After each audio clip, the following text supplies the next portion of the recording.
Programme میں آپ کو خوش آمدید کہتے ہیں. میں اسد اللہ خان ہوں.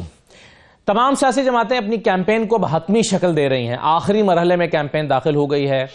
2 دن رہ گئے ہیں پولنگ میں. کچھ سیاسی جماعتوں نے کچھ جگہوں پر جلسے کیے ہیں, کچھ سیاسی جماعتیں کہیں پر جلسے نہیں کر پائی ہیں. جیسے پی ایم ایل این کی ہم بات کریں تو پی ایم ایل این نے پنجاب میں جلسے کیے ہیں. پیپلز پارٹی سمجھتی ہے کہ ان کو سندھ میں جلسے کرنے کی ہمت نہیں ہوئی. خیبر پختونخوا میں کچھ گیدرنگز ہوئی ہیں. پاکستان تحریک انصاف مجموعی طور پر کوئی اپنے بڑے جلسے نہیں کر سکی ہے. پیپلز پارٹی نے پورے پاکستان میں جلسے مجموعی طور پر کیے تو ہیں, لیکن کیا اس سے ان کی پنجاب میں پوزیشن بہتر ہوئی ہے یا نہیں ہوئی ہے؟ اور پھر آج یوم یکجہتی کشمیر بھی ہے. تو ان تمام موضوعات کو آج کے پروگرام میں موضوع بنانے جا رہے ہیں. میرے ساتھ سب سے پہلے رؤف حسن صاحب موجود ہیں, پاکستان تحریک انصاف کے سینئر رہنما. بہت شکریہ رؤف حسن صاحب, خوش آمدید.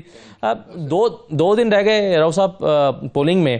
آپ کی کیمپین ویسے نہیں ہو سکی جیسے باقی پولیٹیکل پارٹیز کر پائی ہیں, بڑے جلسے نہیں ہو سکے, کچھ گلی محلوں تک آپ کا نشان بھی نہیں پہنچ سکا. یہاں ایسی شکایات بھی موجود ہیں. کس امید کے ساتھ آپ اتر رہے ہیں پولنگ میں؟ تھینک یو اسد, بہت مہربانی آپ کے, آپ نے بلایا. آپ نے کہا جی کہ وہ نہیں کر پائیں, تو ہم نہیں کر پائیں کی بات نہیں, ہمیں نہیں کرنے دیے گئے جلسے. سو ایک تو یہ میں کلیریفائی کر دوں, ہمیں بہت امید ہے. ہم دیکھیں جو یہ سارا ہمارے خلاف آپریشن شروع ہوا تھا جب ہماری گورنمنٹ کو ہٹایا گیا, اور اس کے بعد جو اس میں تیزی اور ایکسینچویشن آئی 9 مئی کے انفارچونیٹ واقعات کے بعد, اس میں جو آبجیکٹو تھا وہ یہ تھا کہ جی خان صاحب کے اقتدار سے ہٹنے کے بعد اور پھر ان کے جیل جانے کے بعد پارٹی جو ہے وہ ختم ہو جائے گی, اور ایسے دعوے کیے گئے کہ ان کو کسی سیٹ کے اوپر کوئی نمائندہ نہیں ملے گا وہ اپنا ٹکٹ دینے کے لیے. آج پاکستان کی تمام پولیٹیکل پارٹی سے زیادہ ہمارے نمائندے جو ہیں وہ پاکستان میں الیکشن لڑ رہے ہیں نیشنل اینڈ پروونشل اسمبلی کی سیٹس کے اوپر. سو یہ جب ان کے لیے ایک تو ڈس اپوائنٹمنٹ تو ہے ہی ہے, لیکن اس سے بڑھ کے یہ ان کے لیے کا ایلیمنٹ ہے. اس لیے اب آپ کے سوال کی جہاں تعلق ہے, بھائی ہم جا رہے ہیں پورے اس یقین کے ساتھ کہ ہمارے جو لوگ ہیں پاکستان کو ہمارے ساتھ ہیں, اور جتنے بھی سرویز کیے گئے ہیں اس میں پریڈومیننٹ فیلنگ یہی ہے کہ جی ہماری پاپولیرٹی جو ہے at an all time high اس وقت اسٹینڈ کرتی ہے, اور کوئی وجہ نہیں کہ وہ لوگ ہمیں ووٹ نہ دیں. اور اس میں جو ہمیں خدشات ہیں وہ یہ ہے کہ ہمیں اطلاعات ملی ہیں کہ ہمارے ووٹرز کو پولنگ بوتھس تک نہیں جانے دیا گا, پولنگ اسٹیشن تک نہیں جانے دیا جائے گا. یہ بھی اطلاع ملی ہے کہ ہمارے جو پولنگ ایجنٹس ہیں ان کو شاید پولنگ اسٹیشنز کے اوپر موجود نہ رہنے دیا جائے. لیکن ووٹر کے بارے میں تو نہیں پتہ ہوتا, اس کی شکل پہ نہیں لکھا کہ وہ کس جماعت کو ووٹ دینے جا رہا ہے, تو کیسے روکا جائے گا؟ کانسٹیٹوئنسی لیول کے اوپر سب کو ایک دوسرے کا پتہ ہوتا ہے کہ کون کہاں سٹینڈ کرتا ہے, اور جتنی سرویلنس ہے اس وقت ووٹرز کی وہ آپ اندازہ نہیں کر سکتے ہیں. سو یہ میرا خیال ہے کہ آپ کا کہنا لارجر کانٹیکسٹ میں ٹھیک ہے, لیکن جہاں کانسٹیٹوئنسی لیول کے اوپر آپ دیکھیں گے تو ان کو پتہ ہوتا ہے.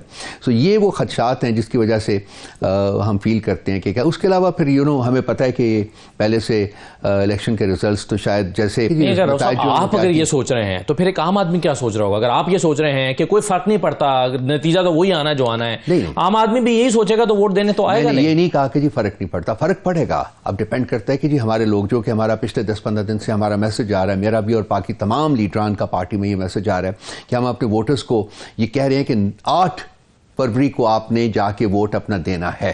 تو اگر تو وہ تب ووٹ دے پاتے ہیں اور دے سکتے ہیں, ان کو دینے دیا گیا, تو پھر ہمیں جیت سے کوئی نہیں روک سکتا. جس طریقے سے ہمارے لیڈران کو ٹریٹ کیا گیا ہے, اس کے بعد تو ذہن کے خدشات تو آتے ہیں نا جی کہ یہ ایک پری آرکسٹریٹڈ پلان ہے, پہلے سے بنا ہوا پلان ہے, جس کی امپلیمنٹیشن کا جو ہے وہ اب وقت آیا ہوا ہے اور اس کو کرنے جا رہے ہیں. اب یہ ہے کہ کیا ہم ان کو کرنے دیں گے, ہمارے ووٹرز ان کو یہ کرنے دیں گے؟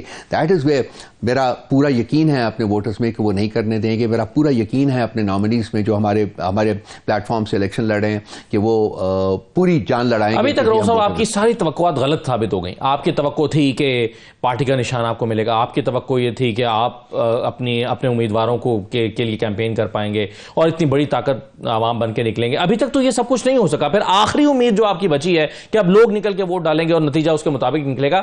آپ کو کیسے لگتا ہے کہ نتیجہ اس کے مطابق آئے گا یا آپ حکومت بنا پائیں گے؟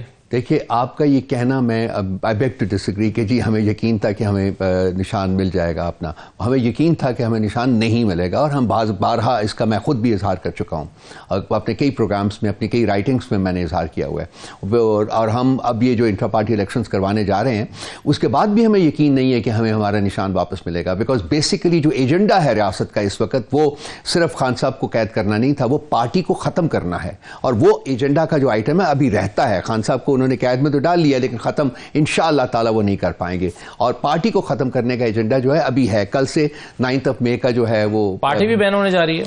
جی ہمیں خدشات ہیں کیونکہ ایجنڈا کی 2 آئٹمز تھی۔ خان صاحب، ان کا خیال تھا کہ خان صاحب جب نکل جائیں گے اقتدار سے اور جیل میں چلے جائیں گے تو پارٹی خود بخود ڈسمینٹل ہو جائے گی۔ صاحب آپ تو بہت مایوس نظر آ رہے ہیں۔ میں مایوس نہیں رہتا، میں نہ on the contrary I am very hopeful. ہم نے ریاست کے ان ایجنڈاز کو فرسٹریٹ کیا ہے اور ہم کنٹینیو کریں گے ان کو فرسٹریٹ کرنا، لیکن ان کا جو ایجنڈا ہے وہ تو اپنی جگہ موجود ہے نا۔ آپ فرض کیجئے آپ کہہ رہے ہیں کہ لوگ نکلیں گے، ووٹ ڈالیں گے، جی بالکل ڈالیں گے۔ آپ جیت جائیں گے تو کیا ہوگا؟ آپ حکومت تو نہیں بنا سکتے، پارٹی آپ کی ہے نہیں، پارلیمنٹ میں نشان آپ کا پارلیمنٹ میں جا کے بیٹھ نہیں سکتے۔ کیوں نہیں ہم بنا سکتے جی؟ وہ لوگ جو ہمارے جائیں گے، ہمارے پاس بیک اپ آپشنز موجود ہیں، اگر ہمیں نشان نہیں بھی ملتا تو پھر بھی ہمارے پاس بیک اپ آپشنز موجود ہیں۔ اگر ہمارے لوگ جیتتے ہیں تو حکومت ہم ہی بنائیں گے، جیسے بھی ہم بناتے ہیں ہم ہی بنائیں گے حکومت۔ ہم کس نشان پر؟ آپ کی تو پارٹی ہی نہیں ہے۔ پارٹی ہو نہ ہو، پارٹی تو ہماری موجود ہے۔ دیکھیں جو سپریم کورٹ کی جو ججمنٹ ہے اس میں پارٹی کے اوپر کوئی قدغن نہیں لگائی گئی، پارٹی موجود ہے، it is there as a legal entity, صرف نشان لیا گیا ہے۔ لیکن ایک انٹرپریٹیشن یہ ہے کہ الیکشن کمیشن کے رولز کے مطابق وہی پارٹی حکومت بنا سکتی ہے، پارلیمنٹ میں بطور پارٹی بیٹھ سکتی ہے جس کے پاس سمبل موجود ہے، سمبل سے لڑ کر آئی ہوگی۔ یہ نہیں ہے۔ ہاں یہ ان کے اوپر قدغن ہے کہ جی یہ جو انڈیپینڈنٹس ہیں یہ ہماری پارٹی کو اس وقت تک جوائن نہیں کر سکیں گے جب تک کہ ہماری پارٹی کے پاس کم از کم ایک سیٹ جو ہے اپنے تئیں موجود نہیں ہے، تو وہ نہیں ہے، تو ہمارے پاس بیک اپ آپشن موجود ہیں، ہم ان کو فرض کیجئے کہ 100 آزاد امیدوار جیتتے ہیں، کیا ان میں سے کتنے % لوگ آپ کے چھوڑ کر نہیں جائیں گے؟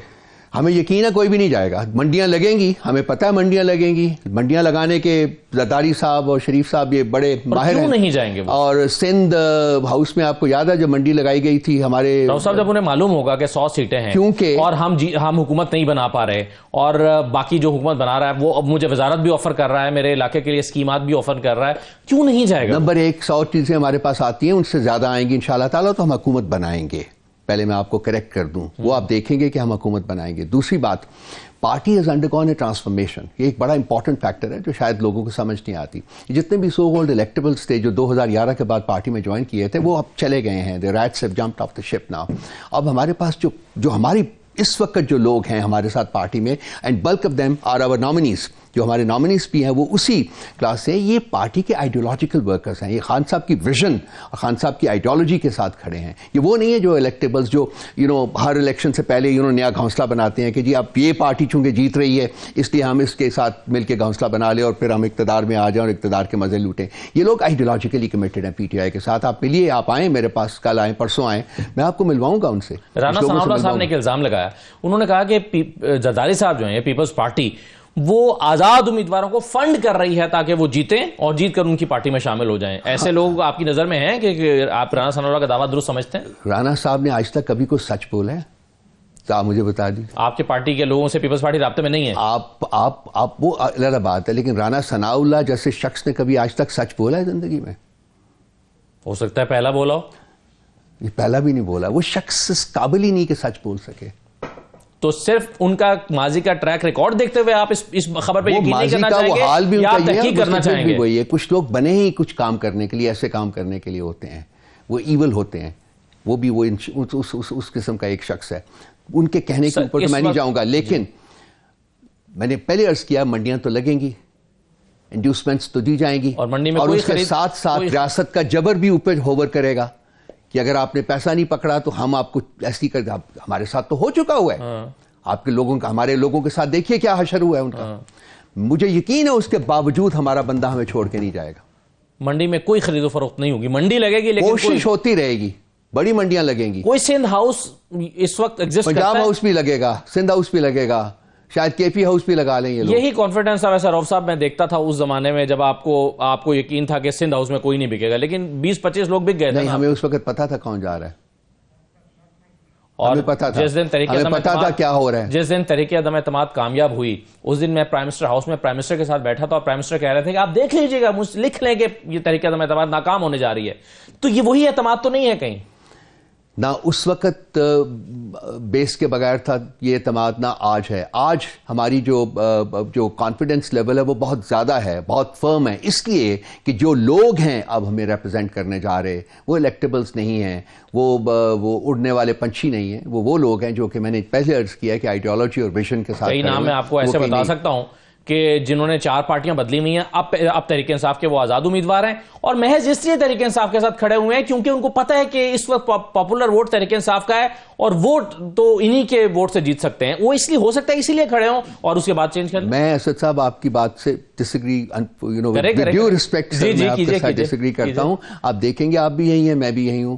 ہمارا پورا اعتماد ہے ان لوگوں میں، یہ ہمارے لوگ ہیں اور ہمارے ساتھ کھڑے رہیں گے. اس صرف اقتدار پارٹی بین ہوگی تو کیا ہوگا، جیسے کہ آپ خود انٹسپیکٹ کر رہے ہیں. پارٹی بین ہو جائے گی تو اس کے بھی ہمارے پاس بیک اپ آپشنز موجود ہیں، ہم کریں گے، لازمی بات ہے. ہم پالیٹکس میں ہیں، ہم نے پالیٹکس میں سروائیو کرنا ہے.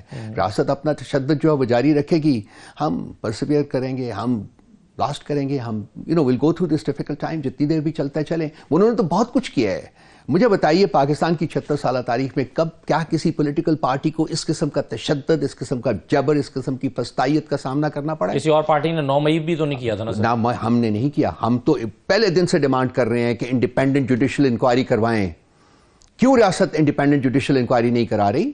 کیوں؟ کون سی انکوائری ہے؟ یہ جو مقدمات چل رہے ہیں، چالان پیش ہو رہے ہیں، وہ سارے لوگ جیلوں میں چل رہی ہے ہیں. انکوائری. آپ اس کو جو ایکٹ ہوتے ہیں ہماری کورٹس میں، ان کو آپ انکوائری کہتے ہیں؟ جس طریقے سے خان صاحب کو پنش کیا گیا، ووٹ کیا گیا، کیا یہ سے کوئی چیز اور ہے؟ ڈاکٹر صاحب یہ تو پولیٹیکل نیریٹو ہے. کیا مت؟ No it is not, it is legal narrative. آپ بات کریں کسی ایسے بندے سے جو جورسپروڈنس کو جانتا ہے. آپ یہ کیسز نکلیں گے نا، آپ دیکھیے کہ کیا ہوتا ہے، آگے جائیں گے تو کیا ہوتا ہے. کیا اسٹینڈ کر سکتے ہیں؟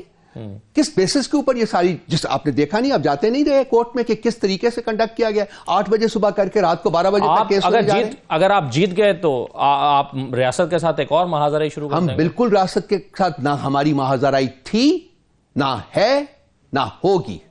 ٹھیک، بالکل نہیں. ریاست کے ساتھ ہماری محاذرائی ہو ہی نہیں سکتی. ریاست کے ساتھ کوئی لڑ ہی نہیں سکتا، نہ لڑنا چاہیے. چلیے بہت شکریہ رؤوف حسن صاحب پروگرام میں شرکت کرنے کے لیے. ایک بریک لیتے ہیں ناظرین. بریک کے بعد واپس آئیں گے تو نیئر بخاری صاحب ہمارے ساتھ موجود ہوں گے، پاکستان پیپلز پارٹی کے رہنما. ہمارے ساتھ رہیے.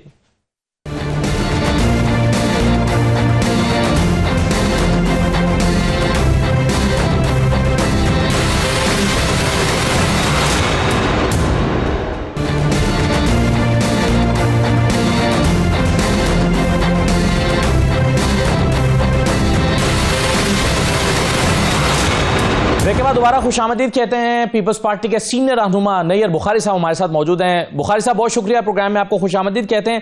سر اب پولنگ میں رہ گئے ہیں صرف 2 دن اور آخری مراحل چل رہے ہیں الیکشن کیمپین کے. پیپلز پارٹی نے مجموعی طور پر بہت شاندار کیمپین کی ہے پنجاب میں اور بلاول صاحب تو یہ کہتے بھی ہیں کہ جتنی میں نے پنجاب میں کیمپین کی ہے اتنی نون لیگ نے آ کے سندھ میں تو نہیں کی ہے. ایک بھی جلسہ نہیں کر سکی سندھ میں بڑا.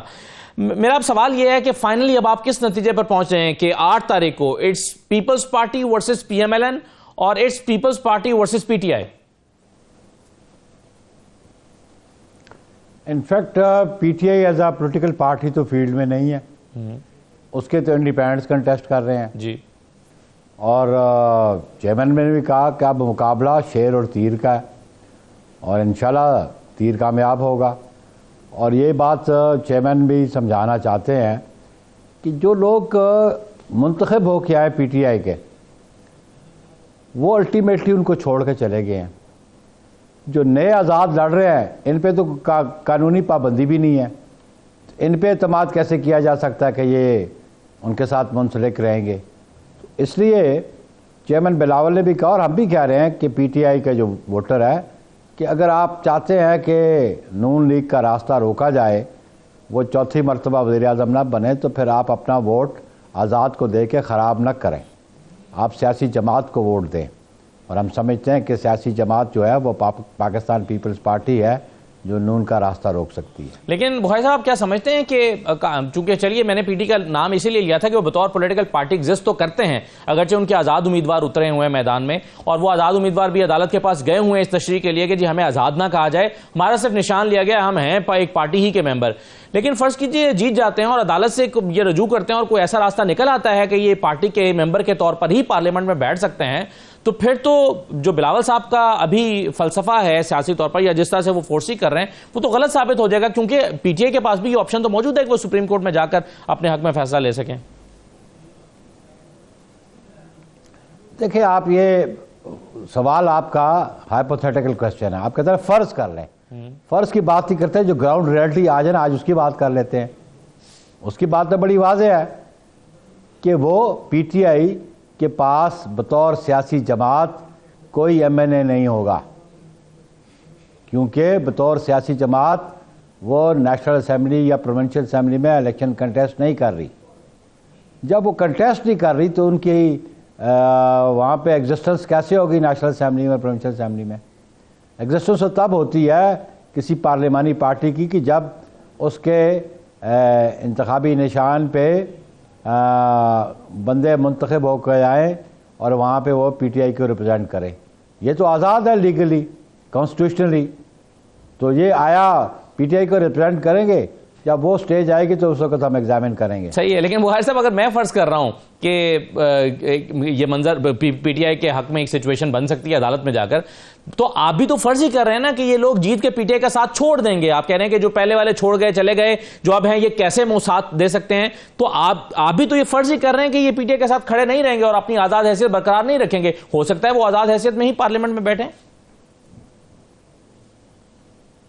یہ فرض نہیں کر رہے ہیں، یہ حقیقت بیان کر رہا ہوں کہ جو ماضی میں جو کچھ ہوا پی ٹی آئی کے ساتھ، کہ جس طرح ان کے الیکٹڈ بندے چھوڑ کے with exception of few in کا چیف منسٹر، ان کے فیڈرل منسٹرز، ان کے ممبر نیشنل اسمبلی چھوڑ کے چلے گئے، تو کنڈکٹ یہ بتاتا ہے کہ وہ آنے والے جو ہے جن پہ کوئی سیاسی دباؤ ہوگا اس کے لہذا بات، لیکن جن پہ کوئی قانونی اور آئینی قدغن نہیں ہے کہ وہ کسی سیاسی جماعت میں جائیں، تو وہ تو پریفر کرے گا جو ایم این اے بن کے آتا ہے نا، الیکشن لڑ کے آتا ہے، اس کی خواہش ہوتی ہے کہ وہ ٹریجری بینچز پہ بیٹھے، بالخصوص جو آزاد آتا ہے.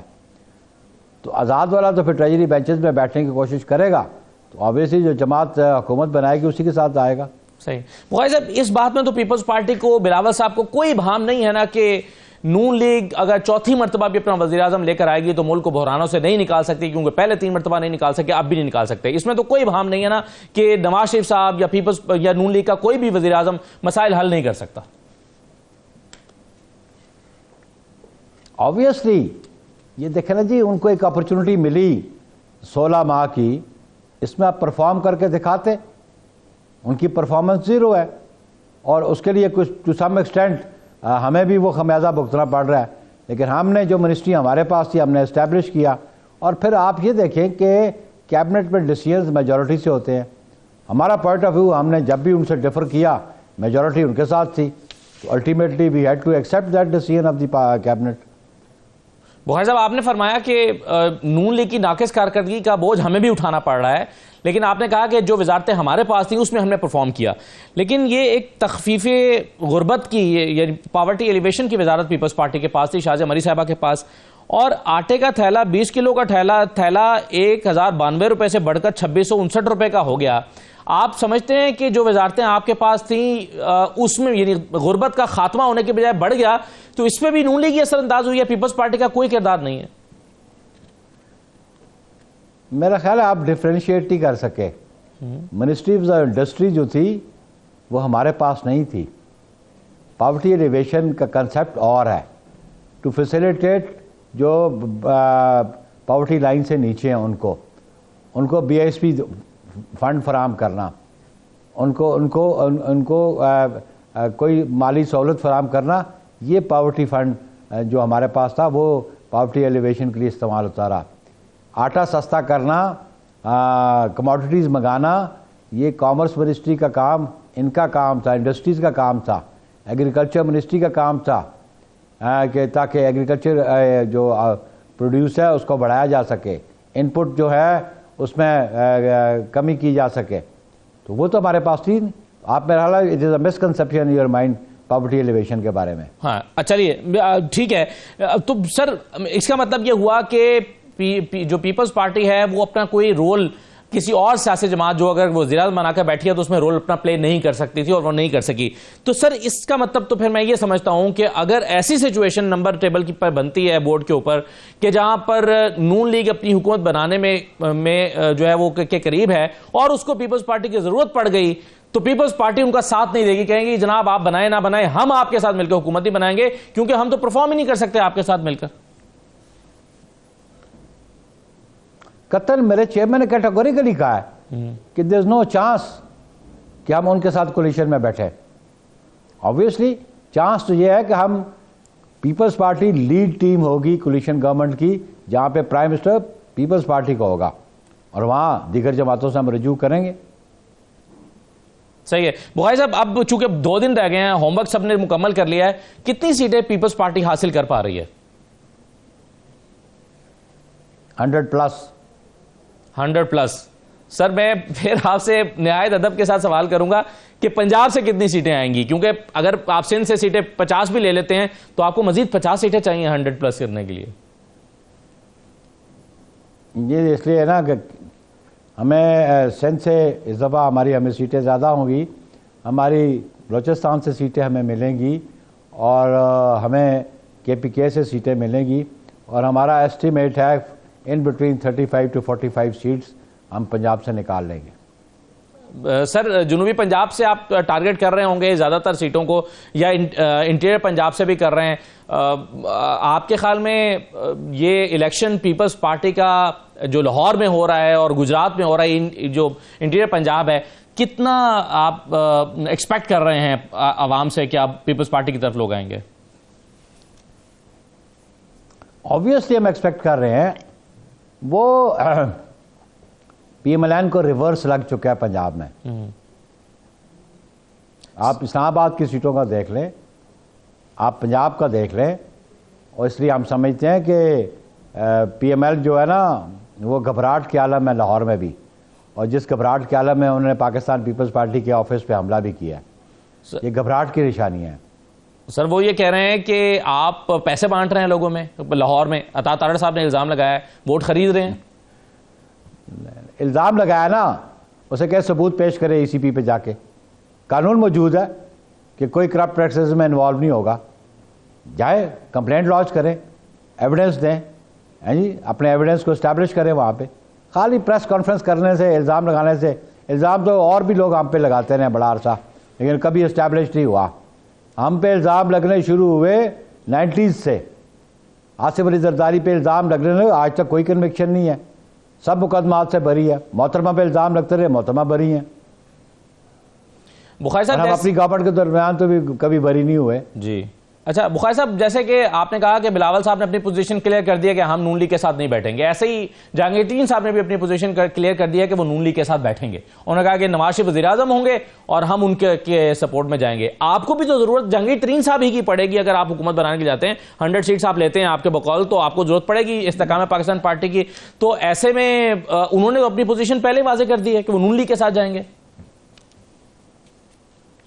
دیکھ لیں گے نا ان کے کینڈیڈیٹ کتنے کھڑے کیے، ذرا ان سے سوال کریں. نیشنل اسمبلی کی کتنی سیٹوں پہ انہوں نے کینڈیڈیٹ کھڑے کیے؟ 7 سر 14 تو کھڑے کیے ہیں لیکن کتنے جیتیں گے؟ 14 کھڑے کیے ہیں لیکن وہ ایکسپیکٹ یہ کر رہے ہیں کہ آزاد امیدوار جو تحریک انصاف کے جیت کے آئیں گے وہ بھی انہیں کو جوائن کر لیں گے تو 40-50 بنا لیں گے وہ MNA اپنے. اب ان کا جہاز ہی چلے گا، سمجھ آ گئی؟ اب وہ لوگ اس جماعت کی طرف آئیں گے جو حقیقی معنی میں حکومت بنائے گی. سر یہ جہاز کراچی سے اڑے گا اس دفعہ، لودھرا سے نہ اڑا تو؟ لیکن کراچی سے اڑے گا نہیں، لیکن پیپلز پارٹی وہ جماعت ہے جو اپوزیشن کو اٹریکٹ کرتی ہے. اور پھر ہم آپ کو بتا دیں کہ 2008 میں ہم 128 ممبروں کے ساتھ ہم نے گورنمنٹ بنا لی، وہ ہم گورنمنٹ بنائیں گے. اور یہ بھی آپ کو بتا دیں کہ یہ ہم فائنل اسٹریٹجی اناؤنس کریں گے جس دن 8 فروری کا رزلٹ ٹیبل پہ ہوگا. پارٹی پوزیشن سامنے آ جائیں گی. تو ہم پولیٹیکل ہے، میری لیڈرشپ ویژنری لیڈرشپ ہے، وہ ڈیسائیڈ کر لے گی. بخاری صاحب ایک الزام آپ بھی اطاعت آرڈر کے الزام کا جواب دے رہے تھے، لیکن ایک الزام مختلف نوعیت کا رانا ثناء اللہ صاحب نے بھی لگایا. وہ کہہ رہے ہیں کہ جو آزاد امیدوار ہیں آپ ان کو فنڈ کر رہے ہیں اور آپ چاہتے ہیں کہ آزاد امیدوار جیتیں اور کمٹمنٹ لے رہے ہیں کہ وہ آپ کے ساتھ شمولیت کریں گے. تو کیا پیپلز پارٹی پہلے سے لوگوں کو ٹارگٹ کیا ہوا ہے کہ کس کو جتا کے ہم نے اپنے ساتھ ملانا ہے؟ ہم تو نہیں جیت سکتے لیکن آزاد جیتے اور یہاں پر ہمارے ساتھ مل جائے. میرا خیال آپ بھی رانا ثناء اللہ کے بیان سے کوئی زیادہ مطمئن نظر آ رہے ہیں اور اس کو پروموٹ کرنا چاہ رہے ہیں. نہیں بابا میں نے جب کہا نا اطاعت آرڈر کو الیکشن کمیشن میں جائے، میں رانا ثناء اللہ کو بھی کہتا ہوں جاؤ الیکشن کمیشن جاؤ نا، ہمت کرو اسٹیبلش کرو. ہوا میں باتیں کرتے ہو. صحیح ہے. تو بخاری صاحب فائنلی یہ میں ذرا تحریک انصاف کے سابق چیئرمین یا بانی چیئرمین جو ابھی ان کے فیصلے آئے ہیں عدت کے معاملے کا اور مختلف طرح کے جو فیصلے ان کے سزاؤں کے، آپ کیسے دیکھ رہے ہیں اس کو؟ آپ کو پولیٹیکل اس پر انالیسس یا رد عمل کیا ہے؟ دیکھیں جی، ہم تو پولیٹیکل وکٹمائزیشن کے ہمیشہ خلاف رہے ہیں، اور اگر کسی نے ملک کے قانون کا اس کو توڑا ہے یا جرم کا ارتکاب کیا ہے تو پروسیکیوشن اسٹیبلش کرے اور فری اینڈ فیئر ٹرائل ملنا چاہیے ہر سٹیزن کو. اور پھر یہ پی ٹی آئی کی ذمہ داری ہے کہ ان کے کاؤنسلز کتنے ویجیلنٹلی ان کے مقدمے لڑتے رہے اور ان کی پرفارمنس کیا تھی. اور ابھی ان کے پاس تو اور فورم بھی ہے، ایپلیٹ فورم بھی ہیں، لیکن ہم سمجھتے ہیں کہ کسی پولیٹیکل پارٹی کو آن ٹیکنیکل گراؤنڈز واش آؤٹ نہیں کرنا چاہیے. یہ اپرچونٹی عوام کے پاس ہونی چاہیے، عوام کسی سیاسی جماعت کو ایکسیپٹ کرے یا مسترد کرے. سر ایک طرف بخاری صاحب آپ کہہ رہے ہیں کہ ٹیکنیکل گراؤنڈز پہ ناک آؤٹ نہیں ہونا چاہیے، دوسری طرف آپ یہ بھی کہہ رہے ہیں کہ ان کے آزاد امیدوار ہیں، ان کو ووٹ نہ دو، ووٹ ضائع ہو جائے گا، ان کے پارلیمنٹ میں کوئی وجود نہیں ہے یا کوئی پارٹی نہیں بچی ہے. تو آپ کو تو پیپلز پارٹی سے بہت سارے لوگ یہ توقع کر رہے تھے کہ آپ یہ کہتے کہ جی بلے کا نشان چھینا نہیں جانا چاہیے تھا پی ٹی آئی کا اور ہم بلے کے نشان کے ساتھ مقابلہ کرتے. یہ موقع پیپلز پارٹی نے کیوں اختیار نہیں کیا؟ دیکھیں آپ اپنی بات میرے منہ میں تو نہ ڈالیں، نہ میں آپ کی بات میں ریپیٹ کرنا چاہوں گا. میں تو بڑا سمپل کہہ رہا ہوں کہ قانون الیکشن ایکٹ موجود ہے اور الیکشن ایکٹ میں یہ بات بھی موجود ہے کہ انٹرا پارٹی الیکشنز ایک جو ان کا کانسٹیٹیوشن اس کے مطابق کروانے ہیں. تو پھر انہوں نے الیکشن کیوں نہیں کروائے؟ پھر ان کو اپرچونٹی ملتی تھی، کیوں نہیں کروائے انہوں نے؟ اگر وہ اپنا کیس لیگلی اسٹیبلش کورٹس پہ نہیں کر سکے، اس پہ میری غلطی ہے یا میری جماعت کی غلطی ہے؟ آپ اس کو ٹیکنیکل ناک آؤٹ ہے، وہ اپنی غلطی کو تسلیم کریں. پھر یہ ٹیکنیکل ناک آؤٹ تو نہ ہوا، پھر تو پھر صحیح ہوا ان کے ساتھ. دیکھیں یہ ٹیکنیکل ناک آؤٹ میں اس طرح کہہ رہا ہوں کہ ٹیکنیکلی ان کی ذمہ داری تھی کہ اپنی جو ریکوائرمنٹس ہے الیکشن ایکٹ کی یا کانسٹیٹیوشن کی ان کا پورا کرتے. پھر یہ قانون بنانے کی ضرورت کیا؟ اگر اس قانون پہ عمل درآمد نہیں کرنا تو پھر یہ پروویژن رکھنے کی ضرورت کیا ہے؟ اگر چور کو سزا نہیں ملنی تو چوری کی سزا رکھنے کی ضرورت کیا؟ پھر مت بناؤ ایسا قانون تو اس کے لیے بناتے ہیں نا اس پہ عمل درآمد ہو. اگر کوئی عمل درآمد نہیں کرتا تو اس کے کانسیکوینسز فیس کرے. صحیح ہے. آپ ویسے یہ سمجھتے ہیں کہ پی ٹی آئی کی انٹرا پارٹی الیکشنز اور باقی پولیٹیکل پارٹیز کے انٹرا پارٹی الیکشنز میں بہت فرق ہے، یعنی یہ ایک سٹینڈرڈ کے مطابق نہیں ہوئے، باقی سب قانون کے مطابق ہوتے ہیں؟ یہ میں نہیں کہہ رہا ہوں، یہ عدالتوں کی ورڈکٹ ہے، سپریم کورٹ کی ورڈکٹ ہے. صحیح. اگر آپ نے کوئی سوال کرنا ہے تو پھر سپریم کورٹ سے کرے، مجھ سے کیوں سوال کرتے ہیں؟ فیصلہ تو سپریم کورٹ نے کیا نا، میں نے تو نہیں کیا. بالکل ٹھیک، بالکل صحیح کہا آپ نے. خواجہ صاحب کے فیصلہ تو سپریم کورٹ نے کیا ہے اور سپریم کورٹ کے اس فیصلے پر ظاہر ہے بہت سارے لوگوں نے اپنی رائے کا اظہار بھی کیا ہے. خواجہ صاحب بہت شکریہ پروگرام میں شرکت کرنے کے لیے. نہیں ہے بخاری صاحب ہمارے ساتھ موجود تھے. ایک بریک لیتے ہیں پروگرام میں، بریک کے بعد واپس آتے ہیں. اور آج یوم یکجہتی کشمیر پاکستان سمیت دنیا بھر میں منایا جا رہا ہے، اس پر بات کریں گے. مشال ملک صاحب ہمارے ساتھ موجود ہوں گی. بریک کے بعد واپس آتے ہیں.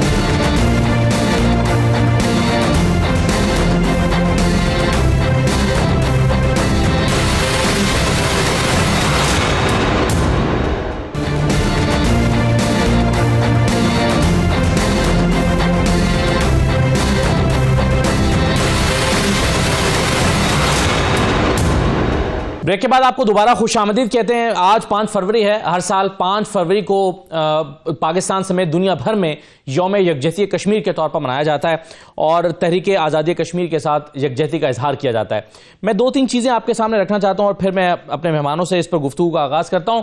دیکھیے ایک رپورٹ ہمارے سامنے ہے. اس رپورٹ کے مطابق 1989 سے اکتوبر 2022 تک بھارتی افواج نے 96,145 بے گناہ کشمیریوں کو موت کے گھاٹ اتار دیا تھا. بھارتی افواج کی حراست میں ہونے والی اموات کی اسی عرصے کے دوران جو تعداد ہے وہ 7,270 ہے. اسی عرصے میں بھارتی افواج نے 1,65,307 کشمیری جو شہری ہیں ان کو گرفتار کیا ہے. یہ رپورٹ بتاتی ہے کہ جنوری 1989 سے اکتوبر 2022 کے عرصے میں بھارتی فورسز نے مقبوضہ کشمیر میں 1,10,495 عمارات کو تباہ کیا ہے. یہ رپورٹ بتاتی ہے کہ اسی عرصے کے دوران بھارتی فورسز کے ہاتھوں 22,951 خواتین بیوہ ہوئیں جبکہ 1,07,887 بچے یتیم ہوئے ہیں. اور اسی عرصے میں بھارتی افواج نے 11,256 کشمیری خواتین کو اپنی ہوس کا نشانہ بنایا ہے. یہ بہت ہی شاکنگ قسم کے ہمارے سامنے فیکٹس اینڈ فگرز ہیں. اور اگر ہم جو اب تک چیزیں ہوئی ہیں بھارتی افواج کی جانب سے کشمیریوں پر تو اس پر شاید کتابیں لکھی جا سکتی ہیں اور لکھی بھی گئی ہیں. بہت سارا مواد موجود ہے. میرے ساتھ اس پروگرام میں بریگیڈ سعد محمد صاحب موجود ہیں, دفاعی تجزیہ کار ہیں. بہت شکریہ بریگیڈ صاحب. اور مشال ملک صاحبہ ہمارے ساتھ موجود ہیں. آپ معاون خصوصی ہیں human rights and women empowerment کی. بہت شکریہ مشال ملک صاحبہ. سب سے پہلے تو مشال صاحبہ یہ بتائیے کہ یہ جو ہمارے سامنے روزانہ اس طرح کی رپورٹس آتی ہیں, انٹرنیشنل کمیونٹی کے سامنے بھی یہ رپورٹس جاتی ہیں, پاکستان بھی اس کو اجاگر کرتا ہے, انٹرنیشنل ورلڈ کیسے رسپونڈ کرتی ہے بھارتی افواج کی ان زیادتیوں کو؟ آپ سمجھتے ہیں کہ ازالہ ہو پا رہا ہے کہیں؟ دیکھیں یہ تو ظلم بڑھتا جا رہا ہے. اس سے بڑھ کے کیا کرائم ہو دنیا میں, جو ہم لوگ پہلے 5th اسٹیج آف جینوسائیڈ پہ, ہم آخری اسٹیج پہ جینوسائیڈ کے پہنچنے والے ہیں کچھ ہی دیر کے اندر. تو جو اسٹیجز ہیں دھڑا دھڑ انڈیا جو ہے وہاں پہ نسل کشی کر رہا ہے, ڈیموگرافک چینجز لا رہا ہے, ڈی لمیٹیشن کر رہا ہے. ایبروگیشن آف آرٹیکل 370 کے بعد وہاں پہ سارے انڈینز کو وہاں پہ ڈومیسائل ایشو کیے جا رہے ہیں ڈسپیوٹیڈ ٹیریٹری کے اندر جو فال کرتی ہے انڈر UN ریزولوشن.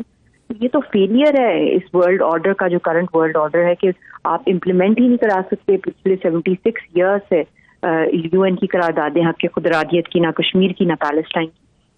تو یہ سارا بڑا ایک میں سمجھتی ہوں کہ ایک بہت ہی بڑا کولیپس ہم دیکھ رہے ہیں ورلڈ آرڈر کا, اسپیشلی جو ہماری آنکھوں کے سامنے جو فوٹیجز پیلسٹائن کی آ رہی ہیں. کشمیر کی تو فوٹیج بھی نہیں آ سکتی, کشمیر تو اس سے بھی بڑے لاک ڈاؤن میں ہے اور آئرن کرٹنز کے اندر, اور پیلسٹائن سے کہیں زیادہ ایسکلیشن ہے اٹراسٹیز کی.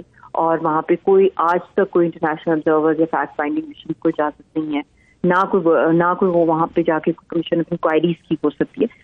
Big question for the world, جب ایک سمبولک ایک ڈے کے طور پہ تو بنایا ہی ہوا ہے, جب پوری ملک جو ہے آج پاکستان کا ایک دفعہ پھر بند ہے دنیا کی گلوبل اٹینشن سیک کرنے کے بیسکلی کہ یہ کشمیریوں کو ان کا حق آزادی دیا جائے جو ان کا پرومسڈ ان کا برتھ رائٹ ہے.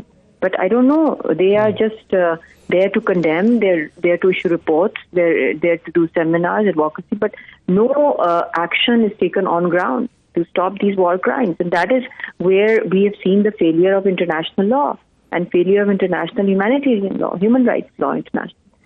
مشال صاحب آپ کیا سمجھتی ہیں کہ دنیا بھر کی جو انسانی حقوق کی تنظیمیں دنیا میں کام کرتی ہیں, یونائٹڈ نیشنز ہے, یہ کس مصلحت کے تحت خاموش ہے؟ مسئلہ کیا ہے؟ مسئلہ ان کا یہی ہے کہ جو بہت سے ممالک ہیں ان کے انڈیا کے ساتھ بہت بڑے گہرے اکنامک ٹائز ہیں اور وہ وہاں پہ ہیوی انویسٹمنٹس کرتے ہیں. اور اب جتنی بھی ان کی انویسٹمنٹس ہیں اگلے 1-2 سالوں میں آپ دیکھیں گے کہ وہ ساری کی ساری ان کی انویسٹمنٹس فیل ہوں گی, کیونکہ وہ خود امریکہ جو ہے وہ انڈیا جو ہے وہ پورا ایک سول وار کی طرح چلا گیا ہے. ہندوتوا نے اعلان جنگ کر دیا اپنے ملک کے سارے اسکول آف تھاٹ, چاہے وہ ماڈریٹ ہندوز ہیں, چاہے وہ دلت ہیں, چاہے وہ سکھ ہیں, چاہے وہ کرسچن ہیں, چاہے وہ مسلمان ہیں. اور کشمیریوں کی تو خیر مکمل طور پہ نسل کشی کا آرڈر ان کے انڈین سپریم کورٹ نے بھی ویلیڈیفائی کر دیا ہے. تو یہ تو ایک ایسی آگ کی ہولی میں کھیل رہی ہے RSS اس وقت. تو آپ سمجھ سکتے ہیں کہ اس طرح کے جہاں کے اپنی مائنورٹیز کو برداشت نہیں کرتے, کسی اور رنگ اور نسل اور مذہب کے اور باہر کے ممالک کے لوگوں کو وہ برداشت کر سکیں گے کہ وہ یہاں پہ کھلے عام آزادی کے ساتھ بزنس کریں. تو یہ بڑی بھول ہے, بڑے نقصانات ہوتے ہیں. فیشسٹ لیڈرشپ بظاہر بڑی نظر آتی ہیں کہ ڈکٹیریل ہوتی ہیں, مگر ان کے اندر اتنی اسٹرانگ فالٹ لائنز ہوتی ہیں جو ان کے اندر بھی وہاں پہ آزادی کی وہاں پہ تحریکیں چل رہی ہیں, وہ بھی اور زیادہ ان کے اندر شدت آ رہی ہے. تو یہ بہت ہی ایک عجیب سا ایک کھنڈ بھارت کا جو ان کا جنونی جو فیشسٹ جو ان کا نیریٹو ہے، یہ پوری کی پوری خطے کو اس آگ میں جھلس دیتا۔ مشال صاحب، ہم جانتے ہیں کہ کشمیریوں کے دل پاکستانیوں کے ساتھ دھڑکتے ہیں، پاکستان کے ساتھ دھڑکتے ہیں اور پاکستان کی طرف وہ دیکھتے ہیں۔ آپ کے خیال میں ان حالات میں پاکستان کا مزید کردار کیا ہو سکتا ہے؟ پاکستان نے اپنا مختلف فورمز پر اپنی آواز اٹھانے کے لیے اپنا کردار تو ادا کیا ہی ہے، لیکن پاکستان کا سارا کا سارا فوکس، اور میں خود بھی کیونکہ انڈر مائی سیپم میں نے ایک کشمیر کنسلٹیٹو کمیٹی بنائی جس کے تھرو ہم ایک لانگ ٹرم اسٹریٹجک پلان بنا کے دے رہے ہیں، ایکوموڈیشن کو ساتھ ملا کے، سول سوسائٹی، لائرز کو، کشمیر کے ایکسپرٹس کو، کشمیر کی اسٹیک ہولڈرز کو ایک لانگ ٹرم اسٹریٹجی ہم اگلی جو بھی الیکٹیبل رجیم آئے گی اس کو ہم دیں گے کہ جب تک ایک لانگ ٹرم کم از کم 10 سال کی کوئی لانگ ٹرم پالیسی نہیں ہوئی کشمیر کے اوپر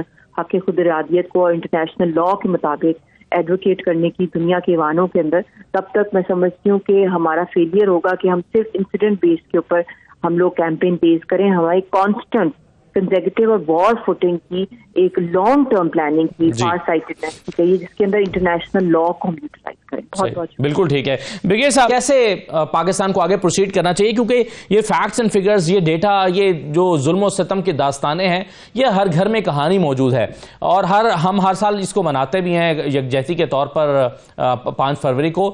آپ کے خیال میں روڈ میپ کیا ہونا چاہیے پاکستان کا؟ دیکھیں، اصولی طور پہ تو اس دنیا میں کوئی آپ کو آزادی جو ہے وہ ایک پلیٹ میں رکھ کے تو کوئی دیتا نہیں ہے، اس کے لیے لڑائی لڑنی پڑتی ہے، اس کے لیے مسائل کا سامنا کرنا پڑتا ہے۔ تو کشمیر ہندوستان سے بھی جب تک اس کے لیے یہ جو اس کا قبضہ ہے اس کی قیمت اتنی نہ بڑھائی جائے کہ اس کے لیے وہ جو ہے برداشت سے باہر ہو جائے یہ قیمت ادا کرنا، تو تب جا کے وہ مذاکرات کی میز پہ آئے گا، کیونکہ آخر میں تو مذاکرات کے ساتھ ہی جو ہے بات حل کرنی ہے۔ اور پاکستان کا بڑا اصولی موقف ہے، پاکستان یہ نہیں کہتا کشمیر ہمارا ہے یا کسی کا ہے، وہ کہتے ہیں جی آپ لوگوں سے پوچھ لیں، وہ جدھر جانا چاہتے ہیں وہ ان کی جو رائے ہے اس کا احترام کیا جائے گا۔ اگر وہ ہندوستان کے ساتھ الحاق کرنا چاہتے ہیں تو بالکل کریں، لیکن ایسا ہے نہیں، کیونکہ ہندوستان نہیں کرانا چاہتا ہے۔ پاکستان تو ہر دفعہ کہتا ہے کہ جی آپ ان کو حق خود ارادیت دیں، پتہ صاف چل جائے گا۔ یہ تو ہندوستان ہے جو یہ نہیں کرا رہا ہے۔ ابھی اس کے لیے یہ ہے کہ ہندوستان ایک بہت بڑی طاقت ہے، خصوصی طور پر وہ ایک اس کی جو معیشت ہے وہ بڑی مستحکم ہے اور بڑی مضبوط ہے، اور اس دنیا میں جو پیسے کی جو زور ہے اور پیسے کا جو اثر رسوخ ہے وہ اصولوں کے اوپر جو ہے یا حقوق کے اوپر جو ہے وہ حاوی ہو جاتا ہے۔ تو پاکستان اس وقت جو جن حالات میں سے گزر رہا ہے اور اس کو بدلنا ہوگا، ہمیں مضبوط ہونا پڑے گا، ہمیں اپنی معیشت کو مستحکم کرنا ہوگا۔ پاکستان ایک بڑا اہم ملک ہے، ایسے نہیں ہے کہ اہم نہیں ہے، ہم نے خود جو ہے کچھ نہ کچھ کرنا ہے جس سے اس کی اہمیت جو ہے وہ اور بڑھ جائے۔ تو جب تک یہ نہیں ہوتا ہے، پاکستان مستحکم نہیں ہوتا ہے، پاکستان کی معیشت بہتر نہیں ہوتی ہے، تو ہماری بات کوئی سنے گا نہیں۔ اور اس میں تب بھی ہم کشمیریوں کی مدد کر سکتے ہیں اس کی جنگ آزادی میں، جب ہماری معیشت مضبوط ہوگی، ہم مستحکم ہوں گے۔ اگر ہم خود غیر مستحکم ہیں تو دوسروں کو کیا ہم آزادی دلا سکیں گے؟ تو یہ پاکستانیوں کو سوچ وچار کرنی چاہیے کہ ہمیں آپس کی جو یہ تفرقہ ہے اس کو ختم کرنا ہے۔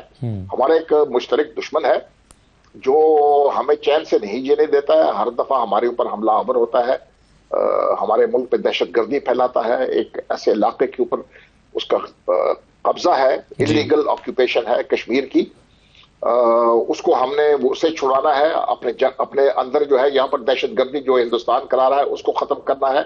تو اس کے لیے اس وقت ہو سکے گا جب ایک حکومت ایسے آئے گی اور ہمارے حالات ایسے ہوں گے جس میں ہم توجہ اپنی جو ہے نا وہ اندرونی حالات سے نکال کے ہمارا جو یہ والا مسئلہ ہے، اور یہ بڑا اہم مسئلہ ہے پاکستان کے لیے، قائد اعظم نے صحیح فرمایا تھا کہ یہ پاکستان کی شہ رگ ہے۔ یہ کس اصول کے تحت، مطلب ہے کہ جو انگریز ہے یا جو اس وقت کانگریس حکومت تھی ہندوستان میں، انہوں نے کتنی ظلم کیا ہے کہ ایک پورا جو مسلم میجورٹی ڈسٹرکٹ تھا وہ تحصیلوں میں، 2 تحصیلوں میں اس کو بانٹ کے گرداسپور ہندوستان کو دے دیا، شکر گڑھ پاکستان کو دے دیا، کیونکہ گرداسپور سے راستہ گزرتا ہے۔ کشمیر کا پنجاب کے ساتھ لنک ہے، پنجاب پاکستان کے حصے میں آیا تھا، گرداسپور بھی پاکستان کے حصے میں آیا تھا، یہ تو انہوں نے زیادتی کر کے وہ ہندوستان کو گرداسپور تحصیل دے دی، جس کی وجہ سے ایک راستہ جو تھا.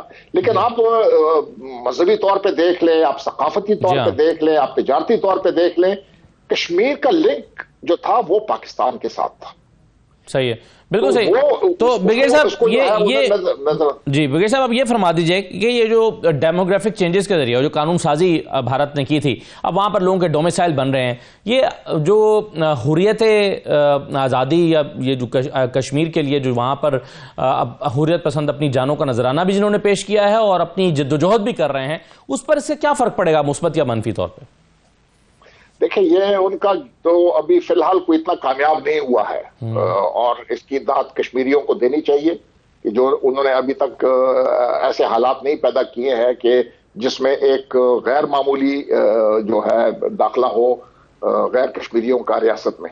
ٹھیک. تو یہ ہمیں انشور کرنا پڑے گا. جو بھی اس کے حربے ہیں موجود ہیں اس کے حربے، وہ شاید لوگوں کو پسند نہ آئے، لیکن جب وہ جو حرکتیں کر رہا ہے کہ جو وہ کشمیر کی پوری ڈیموگرافی چینج کرنے کی اس نے یہ کوشش کی، اور یہ آرٹیکل 370 اور 10A جو انہوں نے 35 جو ختم کیا ہے اس کا انڈین کانسٹیٹیوشن کا، اس کا یہی مقصد تھا کہ کشمیر میں جو وہاں پر خصوصی حیثیت حاصل تھی اور وہاں پر کوئی جائیداد نہیں لے سکتا تھا، وہاں پہ کوئی شہریت اپنے نہیں بنا سکتا تھا اگر جب تک وہ اسٹیٹ سبجیکٹ نہ ہو. جی اب وہاں پر غیر مقامی لوگوں کو وہاں داخل کرایا جا رہا ہے، ان کو شہریت دی جا رہی ہے کی کوشش وہ کر رہا ہے. جی اور ہمارے پاس ایسے کشمیریوں کے پاس ایسے ذرائع موجود ہیں جس سے وہ اس کو ختم کر سکتے ہیں. رائٹ سر، بہت شکریہ آپ کا پروگرام میں شرکت. محمد صاحب وقت ختم ہو گیا، ہمارے پاس مشال ملک صاحبہ بھی ہمارے ساتھ پروگرام میں شریک تھیں. یہ آج کا پروگرام تھا. ناظرین اجازت دیجیے، اللہ حافظ.